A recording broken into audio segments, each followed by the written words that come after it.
ನಮಸ್ಕಾರ ಸ್ನೇಹಿತರೆ, ನಾನು ಸುಧಾ ಶ್ರೀನಿವಾಸ್.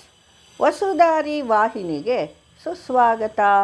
ಈ ವಿಡಿಯೋದಲ್ಲಿ ವಿಳೆದೆಲೆಯ ಮಹತ್ವದ ಬಗ್ಗೆ ತಿಳಿಯೋಣ. ವಿಳೆದೆಲೆ ತುದಿಯಲ್ಲಿ ಲಕ್ಷ್ಮೀ ವಾಸ ಇರುತ್ತದೆ. ವಿಳೆದೆಲೆ ಬಲಭಾಗದಲ್ಲಿ ಬ್ರಹ್ಮದೇವರ ವಾಸ. ವಿಳೆದೆಲೆ ಮಧ್ಯದಲ್ಲಿ ಸರಸ್ವತೀ ದೇವಿ ವಾಸ.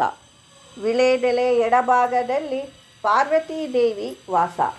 ವಿಳೆದೆಲೆ ಸಣ್ಣ ದಂಡಿನಲ್ಲಿ ಮಹಾವಿಷ್ಣುವಿನ ವಾಸ.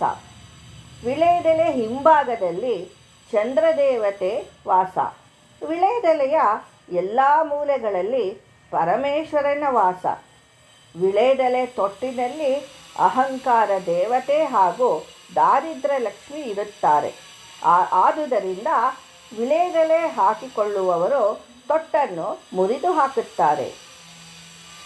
ಈ ಎಲ್ಲ ದೇವರುಗಳು ಇರೋದ್ರಿಂದನೇ ವಿಳೆದೆಲೆ ತಾಂಬೂಲಕ್ಕೆ ಇಷ್ಟು ಮಹತ್ವ. ದೇವರ ನೈವೇದ್ಯಕ್ಕೆ ಅತಿ ಶ್ರೇಷ್ಠ. ಪೂರ್ವ ಅಥವಾ ಉತ್ತರ ದಿಕ್ಕಿಗೆ ತುದಿ ಬರುವ ತರಹ ಇಟ್ಟು ದೇವರಿಗೆ ನೈವೇದ್ಯ ಮಾಡಬೇಕು. ಮಂಗಳವಾರ ಶುಕ್ರವಾರಗಳಂದು ಯಾವುದೇ ಕಾರಣಕ್ಕೂ ವಿಳೆದೆಲೆ ಹೊರಗೆ ಹಾಕಬಾರದು.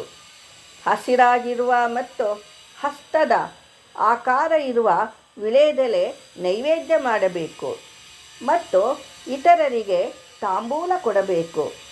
ವಿಳೆದೆಲೆ ತಿನ್ನುವುದರಿಂದ ನಮ್ಮ ದೇಹಕ್ಕೆ ಬೇಕಾಗುವ ಕ್ಯಾಲ್ಸಿಯಂ ಸಹ ಸಿಗುತ್ತದೆ. ಇದನ್ನು ತಿನ್ನುವುದರಿಂದ ಇನ್ನೂ ಅನೇಕ ಲಾಭಗಳುಂಟು. ಈ ವಿಡಿಯೋ ನಿಮಗೆ ಇಷ್ಟವಾದಲ್ಲಿ ಲೈಕ್ ಮಾಡಿ, ಶೇರ್ ಮಾಡಿ, ಸಬ್ಸ್ಕ್ರೈಬ್ ಆಗಿ. ಧನ್ಯವಾದಗಳು.